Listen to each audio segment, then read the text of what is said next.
Nesse vídeo vamos falar qual é a obra de Deus Filho no plano de salvação. No vídeo anterior estudamos sobre a obra, a função de Deus Pai no plano de salvação e vimos também que, de acordo com Hebreus 9,14, o plano de salvação é um ato complexo de um Deus triuno.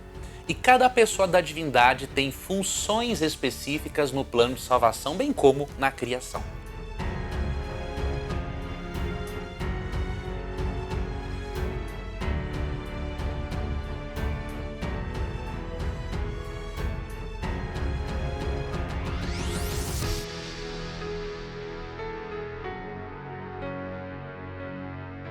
Hoje veremos qual é a obra do Filho, a obra de Jesus Cristo. Antes, quero começar lendo para você o que está em 1 Coríntios capítulo 15, versos 3 e 4. Antes de tudo, vos entreguei o que também recebi, que Cristo morreu pelos nossos pecados, segundo as Escrituras, e que foi sepultado e ressuscitou ao terceiro dia, segundo as Escrituras. Percebemos que a obra do Filho, ela envolve a expiação do ser humano, envolve uma reconciliação entre Deus e o ser humano e envolve a redenção. E eu quero me deter nesses aspectos com você. A morte de Cristo foi fundamental para que Deus tivesse um argumento legal para nos perdoar do pecado. De acordo com Romanos 6,23, o salário do pecado é a morte. E de acordo com Romanos 3,23, todos pecaram e estão destituídos da glória de Deus. Isso significa que o nosso destino é nascer, crescer e morrer e não ressuscitar mais. Porém, Deus viu que a eternidade não seria a mesma coisa sem você e eu lá. E Deus elaborou um plano de salvação. Só que Deus não poderia fazer qualquer coisa. Por quê? Se Deus não pune o pecado, Satanás teria razões em sua rebelião contra a autoridade de Deus. Porque quando Satanás se rebela contra a autoridade de Deus, ele se rebela contra a lei de Deus. Então Deus tinha que punir o pecado. Agora, ao mesmo tempo, Deus é amor. E ele não quer passar a eternidade sem os seus filhos. Então o que ele fez para resolver esse dilema? Ele pune nele mesmo, na pessoa de Jesus, o pecado do ser humano. E quando Cristo morre na cruz sem merecer, aqui que está a questão. Como ele morre na cruz sem merecer, e como ele era, de acordo com Hebreus 7,26, santo, inculpável, sem mácula, ele não merecia morrer. Já que ele morreu sem merecer, Deus pôde, com a morte de Cristo na cruz, fazer duas coisas principais. Pôde punir o pecado, três na verdade. Pôde punir o pecado, pôde perdoar o pecador, e pôde desmascarar Satanás, de acordo com Colossenses 2, 14 e 15. Então o que acontece? Na sua morte, na cruz, Deus pune o pecado de todos os seres humanos em Jesus. Jesus recebe esta punição, né? Lemos isso também em Isaías 53.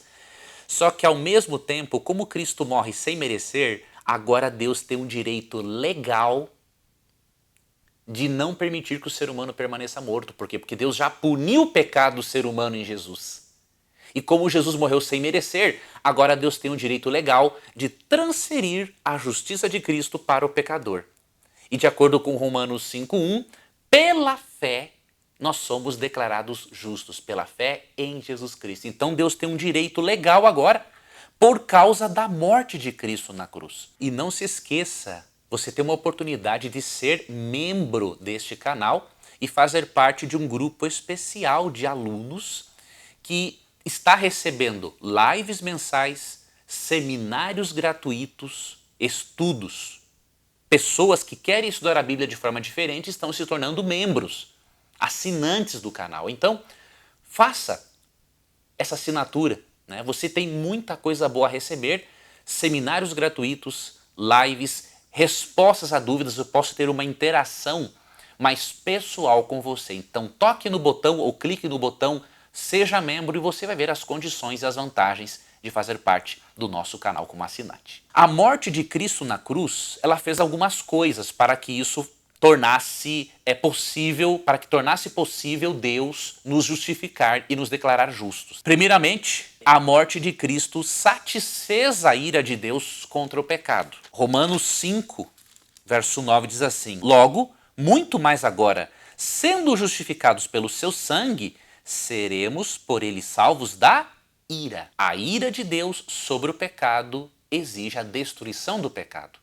E obviamente que se o ser humano é pecador, ele é destruído junto. Ok? Então a morte de Cristo, ela primeiramente satisfaz a ira de Deus. Isso significa que ela foi vicária. O que isso significa? Substituinte. Ele morreu no lugar do pecador. Alguns teólogos chegam a dizer que Cristo morreu apenas para dar um exemplo de altruísmo e tudo mais. Isso é uma heresia, né? A Bíblia deixa muito claro que a morte de Cristo é substituinte e veio para resgatar o ser humano. Marcos 10, 45, pois o próprio Filho do Homem não veio para ser servido, mas para servir e dar a sua vida em resgate por muitos. Então Cristo, quando morre na cruz, ele, além de aplacar a ira de Deus sobre o pecado, ele morre no nosso lugar. E aí o que acontece? Ele cumpre todas as ofertas expiatórias, né, profetizadas, realizadas no Antigo Testamento, mostrando que todos os seres humanos de todas as eras foram salvos através de um único plano de salvação. E em sua morte pelo ser humano, como sendo o último Adão, né, o primeiro Adão representa toda a família humana. Então o primeiro Adão transfere para nós, para a nossa constituição genética, a natureza pecaminosa dele. 1 Coríntios 15, 45 diz que Cristo é o segundo Adão. Agora, como representante da humanidade, todo aquele que exerce fé em Jesus, Jesus pode trazer a esta pessoa os benefícios da sua morte substituinte ou morte vicária.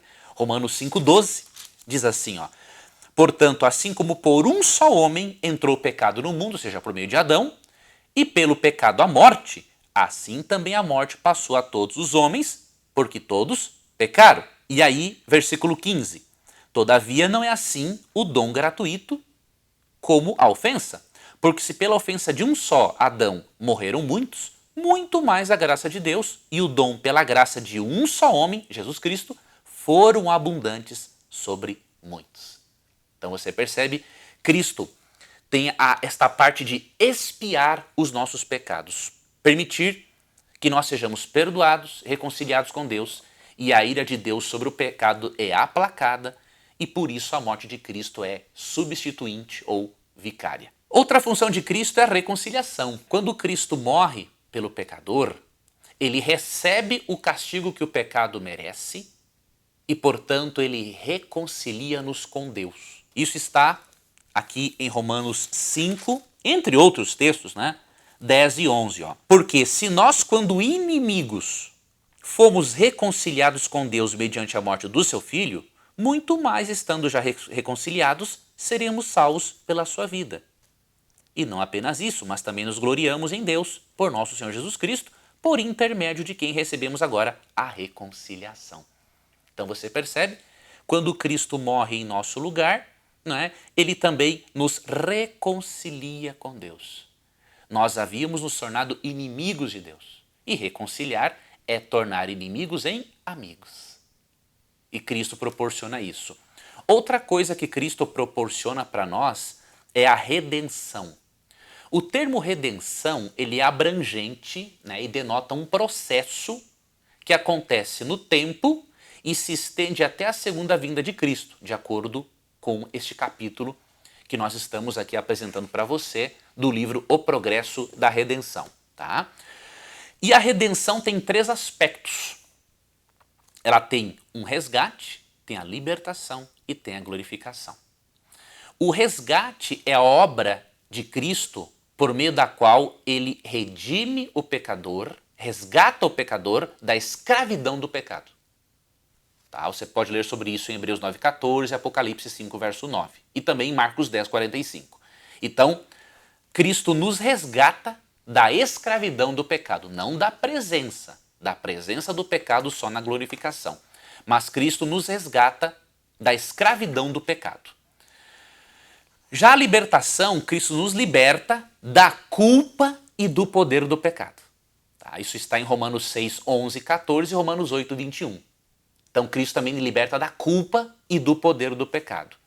E na glorificação, não é? Que é um outro aspecto da redenção, Cristo vai tirar de nós a natureza pecaminosa, nos transformar definitivamente, para que nós tenhamos estrutura física, mental e espiritual para estarmos na presença gloriosa de Deus, dos anjos e dos seres dos outros mundos não caídos.